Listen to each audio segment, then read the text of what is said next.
Previously. Cursed fiends, their children too.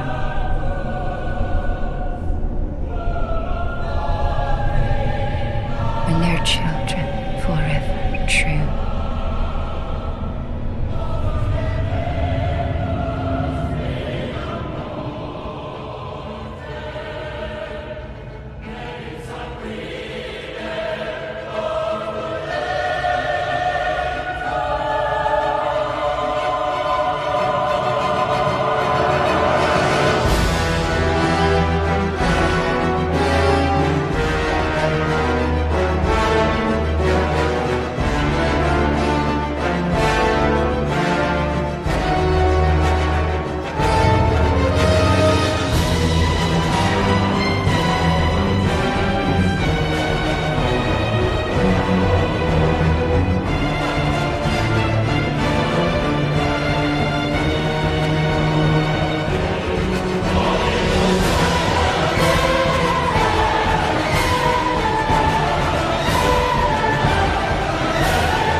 Dreams End. Hello, and welcome to the final episode of LorePlay Bloodborne, the Old Hunters. Once again, it's your old pal Dr. Faust, and before we finish up the Hunter's Nightmare and find the true secret of the fishing hamlet, it's time to do a little ancillary cleaning up, starting with the final hunter tool in the DLC. Blasphemous atonement. Madness. Curse here, curse there. A curse for he and she. White hair. A bottomless curse. A bottomless sea. Source of all greatness. All things that be. Listen for the baneful chants. Weep with them as one in trance. And weep with us. Oh, weep with us.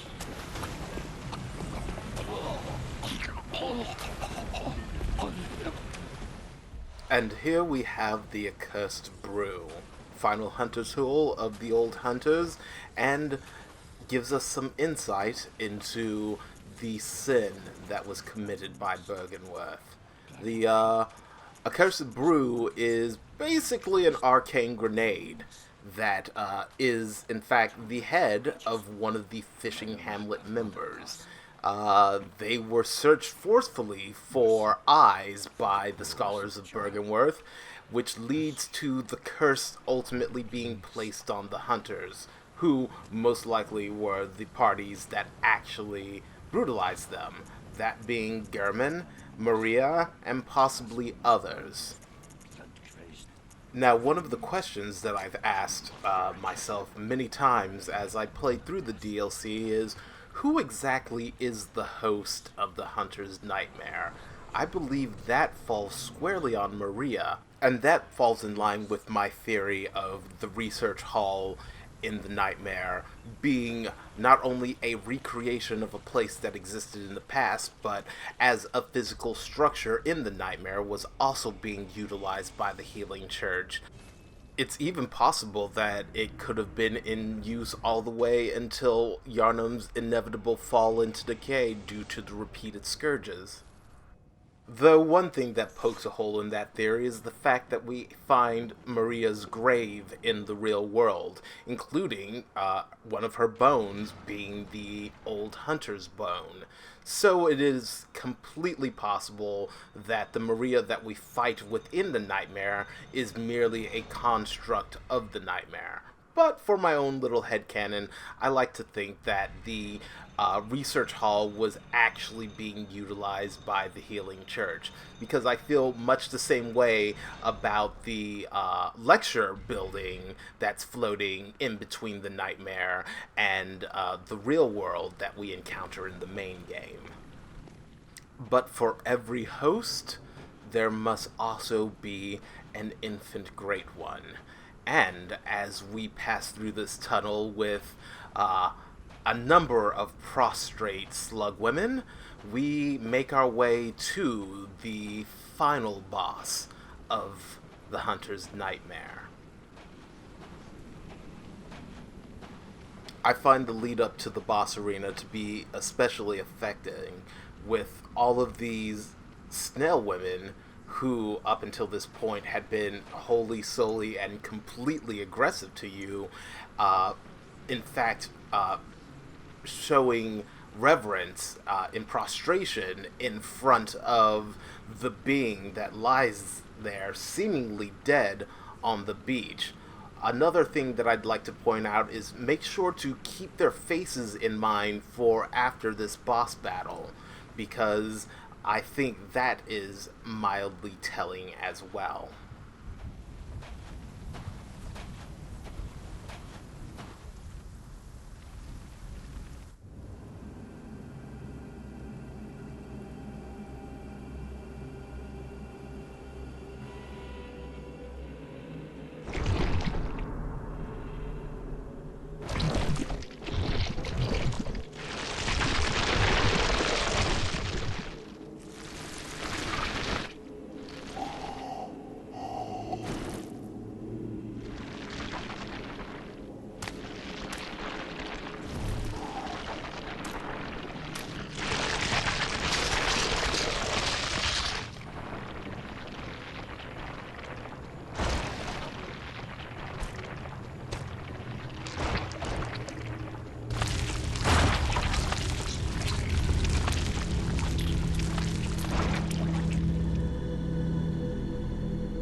Kos is dead, and we have killed her.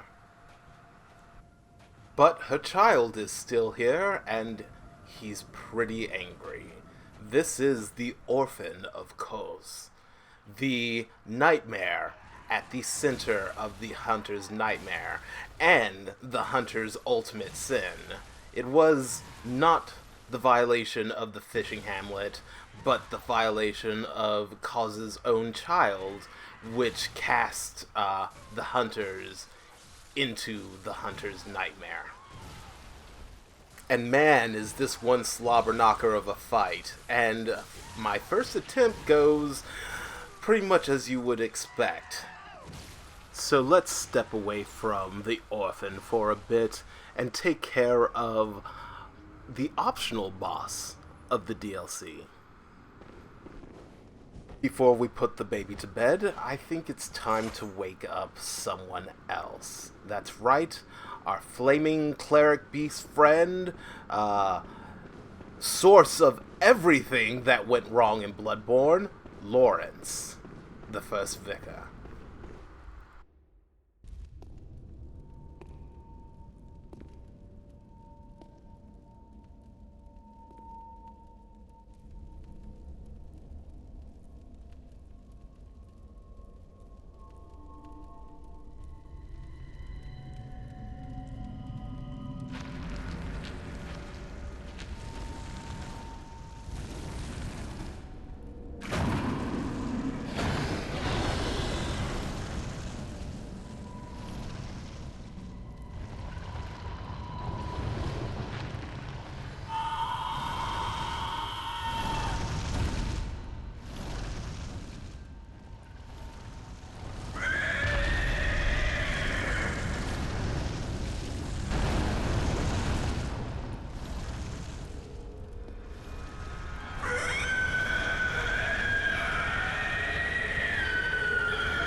He's a little fussy when he first gets up. As I've said many times before, man, do I really not like Lawrence being a cleric beast. It makes sense considering that cleric beasts are born from the highest ranking members of the Healing Church. However, with everything involving the Chalice Dungeons, which, to a point people can take as completely non-canon, you do encounter the beast that the real world skull would naturally belong to, the bloodletting beast, which is known as the source of the beast blood in the Japanese version of the game. I don't have a problem with this fight being here. I don't even have a problem with the reuse of the cleric beast. I actually think it's a really good fight. I just wish that they had done this fight with the bloodletting beast character model instead. That way, it would make things a little less complicated from a lore perspective. Though one of the ideas that I've been milling about in my head in regards to why Lawrence is on fire might actually stretch back to the Auto Workshop, which, if you'll remember, were the precursor to the Powder Kegs Workshop. The Powder Kegs, who were referred to as heretics. I believe that it is entirely possible that the Auto Workshop may have in fact worked with Ludwig in order to kill Lawrence once he transformed into a cleric beast, which would explain why he is perpetually on fire in the nightmare. Now, there's nothing in the text to suggest that. However, I think it's interesting that the Auto Workshop was obviously disbanded at some point and then reformed again as the Powder Kegs, who are once again referred to as heretics. And the only thing that I can think of that would cause them to be referred to as heretics is if they knew something that the Healing Church didn't want anyone else to know, which is that Lawrence, the head of the Healing Church, had become a beast, and that a group of hunters had killed him, which would tie the Scourge to the Healing Church, which is something that the Healing Church desperately tried to keep at bay for as long as humanly possible. Since we're on the subject of Lawrence, let's talk about how the DLC recontextualizes the Hunter's Dream. I, like most people, at first thought that the Hunter's Dream was a place that every hunter just went to. However, with the revelation of this curse that transports blood-drunk hunters into the nightmare, I think that the dream is actually serves a dual purpose, as a means of keeping a chosen hunter safe from becoming blood drunk, and also as a means of ascending a hunter to a great one. I believe close to his transformation into the cleric beast, Lawrence came to the realization that it took more than blood to ascend to the ranks of an old one, a great one. I always get them confused because I've been reading a lot of Lovecraft, but to the status of a great one, that Master Willem was right, that knowledge without courage would be the ruination of the race. Now, Willem was also wrong because he put forth all of his research after a point into nothing but insight, looking into oneself and abstaining from everything in the outside world. And in order to achieve greatness, there has to be equal measures of both, which is why I think it's important that once you kill Rom, you get Kin Coldblood, I believe, which are relatives of the Great Ones, and with the umbilical cords that you ingest, the 3 1/3 umbilical cords, you have both the physical strength and the wisdom, the insight, in order to ascend to a higher level. And the hunter's dream helped foster that for one particular hunter. And we get a rune from defeating Lawrence the First Vicar, and it is the Beast's Embrace, which turns you into a beast. Which is pretty cool, because everybody had been clamoring for that when the game first released, and they gave us the ability to in the DLC. Although the description for the rune itself leads to some interesting speculation. It seems that the Embrace rune was implemented to try and cure the Scourge, and however, when it was applied, it seems that it actually helped affect transformation rather than suppressing it. And there's a pretty good, indication that it probably was used on Lawrence at first and failed spectacularly. Although I do think it's interesting because it's something that never comes up in the game again, which is that runes themselves can be corrupted.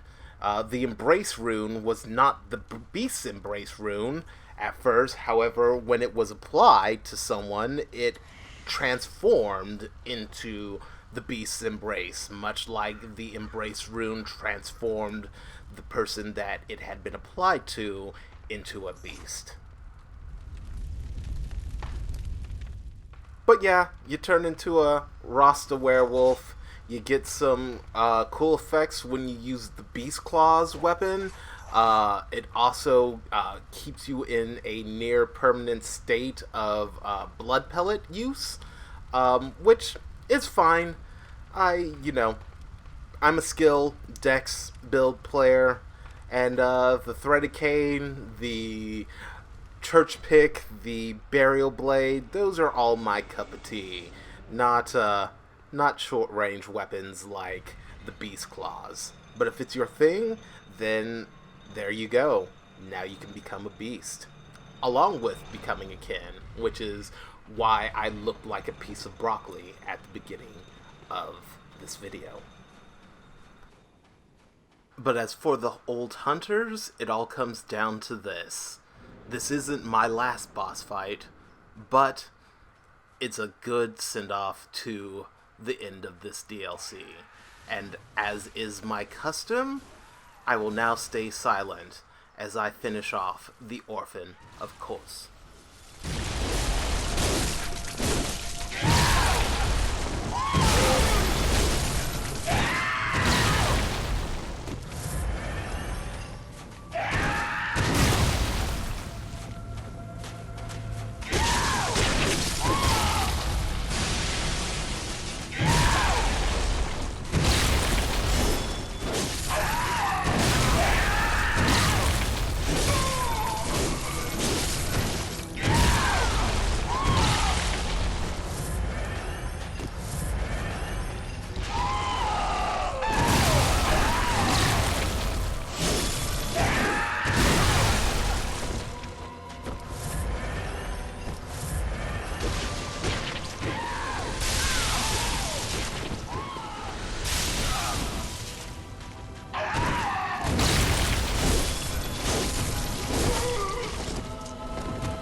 And, using the burial blade, we have delivered the Orphan of Cause from its harrowing nightmare. But, what's this black sprite? Well, we'll get to that later. More importantly, I want to examine Cause, because as I mentioned earlier, to keep your eyes peeled on the snail ladies, because Cause has a face. It's hard to see just looking at it.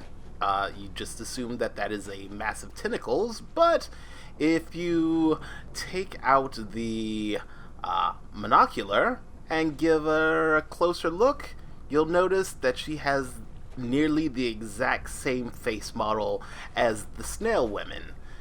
Also, you may have noticed that once we defeated the Orphan of Cause, we got a Cause parasite. Now, before we get into that, I wanted to talk about my theories on Cause herself.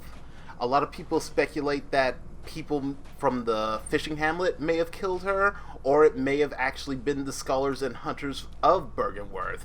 I actually think that, much like the snail woman from all the way back in the Hunter's Nightmare, right before we got the Whirligig Saw, Cause fell out of the cosmos and into the ocean and died shortly thereafter, and possibly washed up on the beach of the fishing hamlet, which began the series of events that eventually led to the massacre at the fishing hamlet.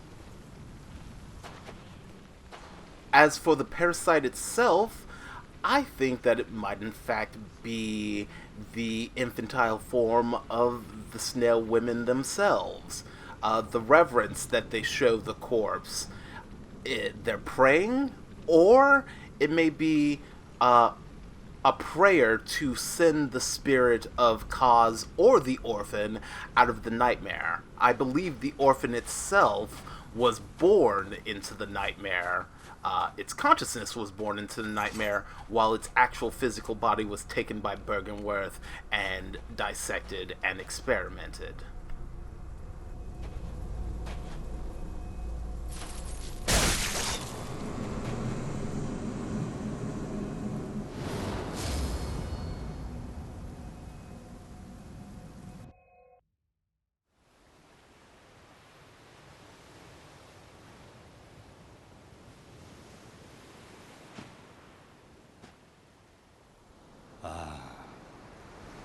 Sweet child of Cause returns to the ocean. A bottomless curse, a bottomless sea, accepting of all that there is and can be. And with the nightmare slain, the cursed moon disappears. I believe ending the curse of the hunter's nightmare once and for all. And with that, that is it for the Old Hunters DLC. But as I mentioned in the very first episode, this was my first playthrough of the game. So, with that in mind, let's take care of the moon presence. This is going to be a really short fight. So, I'm gonna start wrapping things up. First and foremost, I want to thank everybody who has subscribed to my channel and has watched my content. Also, if you're wondering, yes, I am planning to play Dark Souls 3, though it won't be a full LP like the Old Hunters. I'm still deciding on what exactly I want to do with it, which I don't really have a lot of time to, because it comes out in less than a week, at least as far as this voice recording. Anyway, I do once again want to thank everybody. Everyone who's been very supportive of my channel and of me LPing in general. It got off to a shaky start, but I think I'm starting to get my footing with it. And I just want to let everybody know who watches my content how much I am grateful for the time that you give me.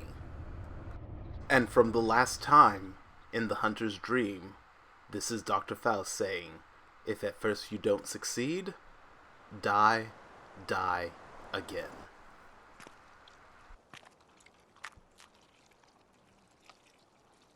Are you cold?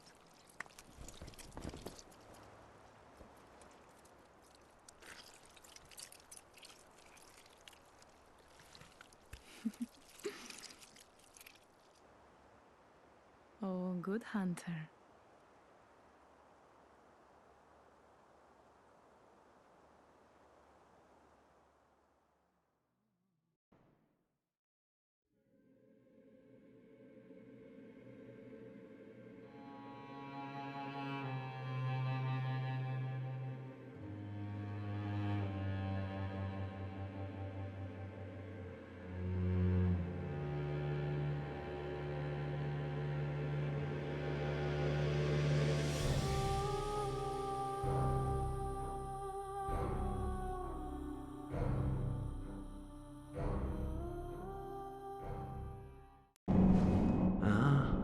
Your lies spin a web, but I see through your deceit.